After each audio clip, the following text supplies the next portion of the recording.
Today we are going to learn about the graph of a new equation, a new function.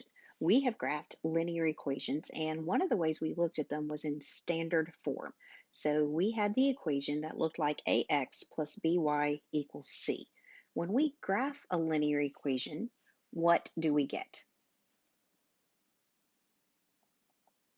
We get a line, right? The graph of a linear equation is a line. Well, today we are going to look at a quadratic equation, and we're going to look at standard form. Just like linear equations, there are a couple of different forms of quadratic equations, but we're going to start with standard form. So the standard form of a quadratic equation, and I'm using function notation here, f of x, remember we could write y there, that's the same thing, but f of x equals ax squared plus bx plus c.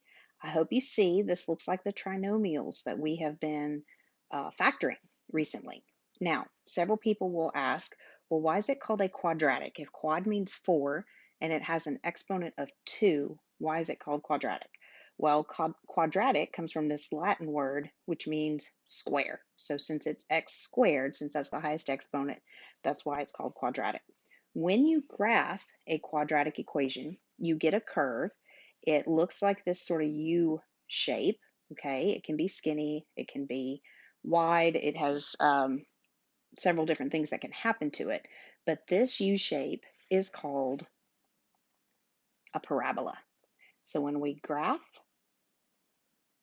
a quadratic, we get a parabola, not parabola, parabola.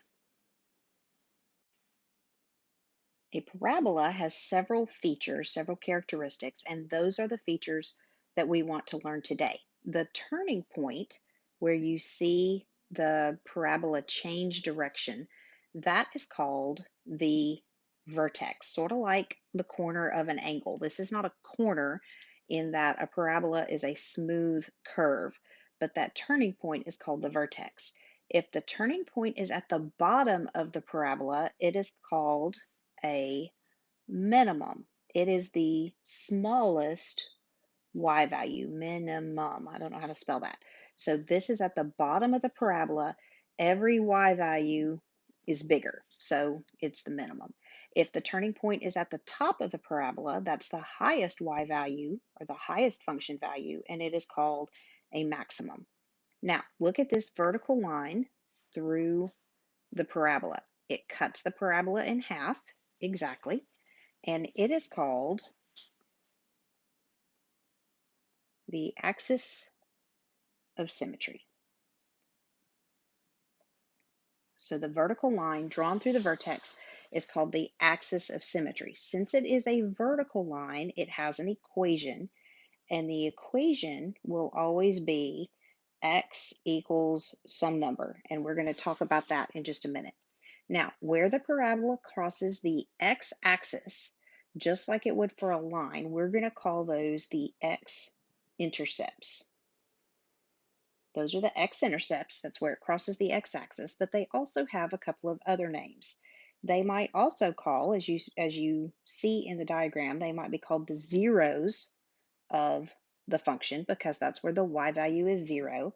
And they're also called the roots of the function, okay? And there's actually one more word you might see. They're called the solutions to the function. So all of those are the same ways about talking about the x-intercepts. X-intercepts, zeros, roots, solutions, they all mean the same thing. And where the parabola crosses the y-axis, just like it is in a line, that is called the y-intercept. So our job today is to be able to look at a parabola and pick out these features, these characteristics.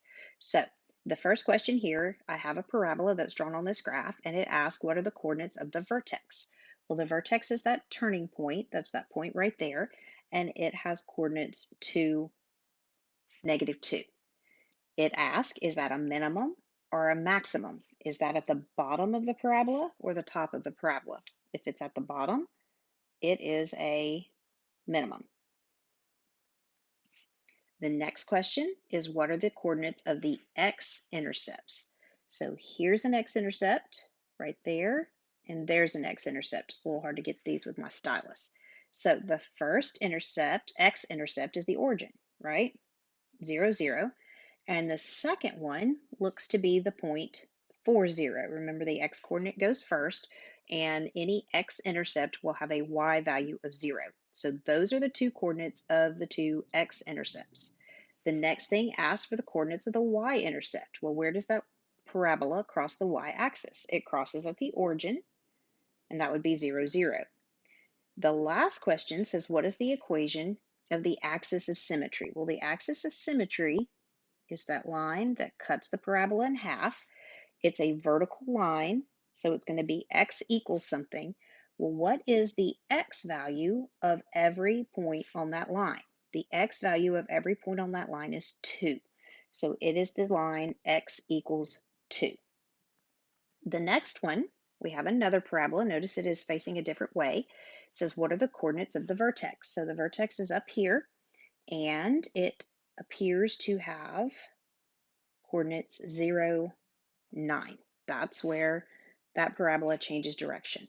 Is it a minimum or a maximum? It's at the top of the parabola, so that is a maximum. It asks for the coordinates of the roots. Remember, roots is just another way to talk about the x-intercepts. So find where the parabola crosses the x-axis. There will often be 2 points.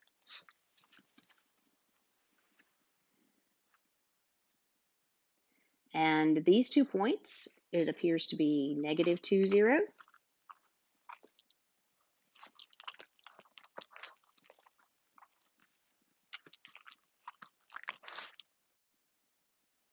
And the other x-intercept, the other root, has coordinates positive 2, 0. Okay, now we want the coordinates of the y-intercept. The y-intercept also happens to be the vertex. That's where this parabola crosses the y-axis, and it has coordinates 0, 9. The equation of the axis of symmetry. So the axis of symmetry is this vertical line through the middle. It's always going to be x equal. And what is the x coordinate of every point on this line? It's the y-axis, right? So 0, 0, 0, 1, 0, 2, 0, 3, 0, 4. That line, the equation of the y-axis is x equal 0. Here are two for you to try on your own. So look at this parabola on the left, pause the video, and answer all the questions about this parabola. So for the first parabola, I got that the vertex was at negative 2, 1. That is a maximum, and you can just call it a max. That's pretty standard as you get into math and start talking about the maxes and mins of a function. The zeros means the x-intercepts. So I have the point negative 3, 0 and negative 1, 0. The y-intercept is right here. That's 0, negative 3. And the axis of symmetry is this line right here.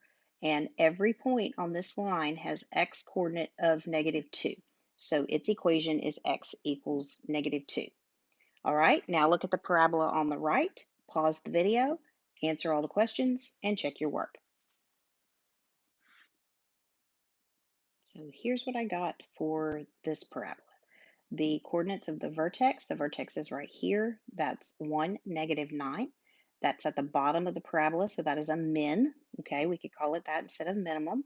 The x-intercepts, which remember they could ask for zeros, they could ask for roots, they could ask for solutions, are the points negative 2, 0 and 4, 0.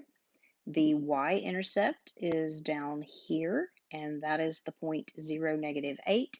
And the axis of symmetry is this vertical line. Every point on this vertical line has an x coordinate of 1, so it is the equation x equals 1.